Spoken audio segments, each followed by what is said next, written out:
What's up, YouTube? I want to do a quick story time with y'all real quick. This video is not going to be long, but I want to tell y'all what just happened to me, which is kind of expected, but I'm not that surprised. But I want to make it aware to y'all so y'all don't make the same mistakes.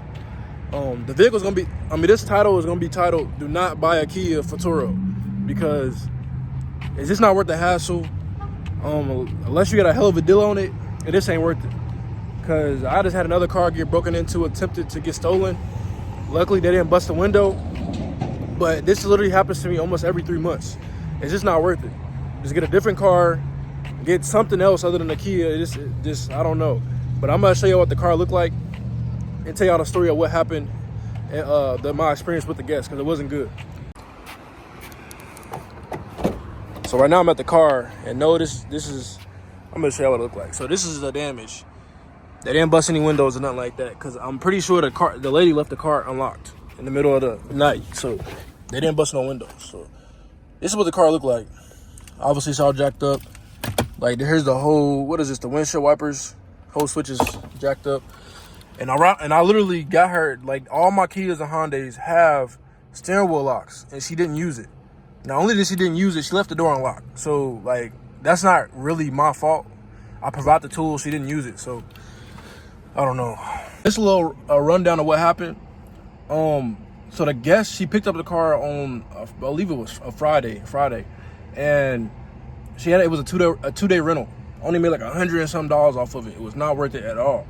When she got to the car, she had an attitude. She was extremely disrespectful.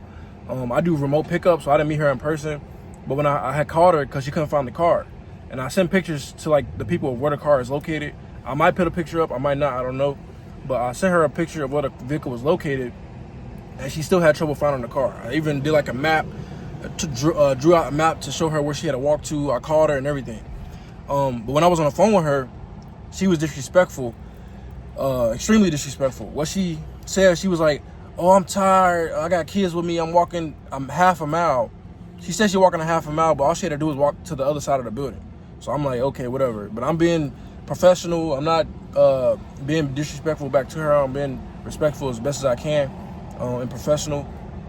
But when she got to the car, she was like saying that the car was damaged. There was no damage on the car. She said the underskirt or something like that was messed up. There was nothing like that on the car, because I just had cleaned it, and I just inspected it because it just came back from a trip. So at that point, she was trying to make up stuff that was wrong with the car, and I already knew that the trip wasn't gonna go as planned after this first experience. It was not pleasant. So I was to the point where I didn't even want to give her the car. As soon as I sent her the code, she hung up on me on the phone. So that made me so mad. But at that point, there's nothing I can do, because she already has access to the vehicle, and she got it. So I just gotta bite my tongue and just let it happen or whatever. But hopefully this trip just goes smoothly.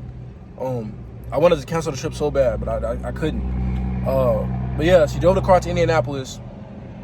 I guess she left the car abandoned overnight. Not abandoned, but I guess she left the car like unlocked overnight, and she didn't put the steering wheel lock on, leading to the car getting attempted stolen. They obviously can't steal it because it has the new update on it, but it's still besides the point. And then she leaves me a review basically saying that it's my fault that the car got stolen, when I literally, what is this? I would provide a whole steering wheel lock for the car. She left the car unlocked and everything. And then she drove back to Kentucky from Indianapolis. And then instead of returning the car back to my location, she returned it at a random Walmart. And then her excuse was the car didn't start. So we had to get a tow truck out there to go pick up the car and then tow it to the dealership. And it was super unnecessary, because when I finally got to the car started 100% fine. Like, I'm about to start it right now. Like, the car works fine. Like, she was just, I don't know. All right, where I put the keys? Oh, it's right here. Like, does it look like this car don't start? The car started to me, like, the car starts. Like, I don't know why she's sitting there lying. So now, I gotta take the car to the dealership. It's probably gonna be down for a couple weeks. Can't make no money out of it. And this is actually a pretty well performing car. It just, I don't know. I feel like it's not worth the hassle, because every time the car gets up and rolling, it starts making money, or any Kia or Honda I have, some type of damage or some type of break-in happens. And I literally provide the steering wheel locks, but oftentimes the guests don't use them. So in my opinion, in the future, I probably would not buy another Kia unless I got a hell of a deal on it. I'd rather just get something else, because this is not worth it.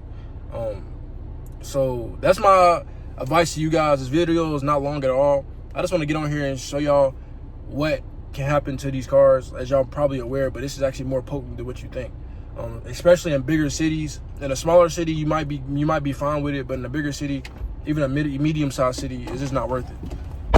So yeah, let me know in the comments y'all thoughts on this.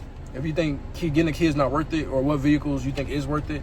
But yeah, that's all I have for you guys. Subscribe to the channel. We almost at 1,000 subscribers. And I'll see you guys in the next video. Peace out.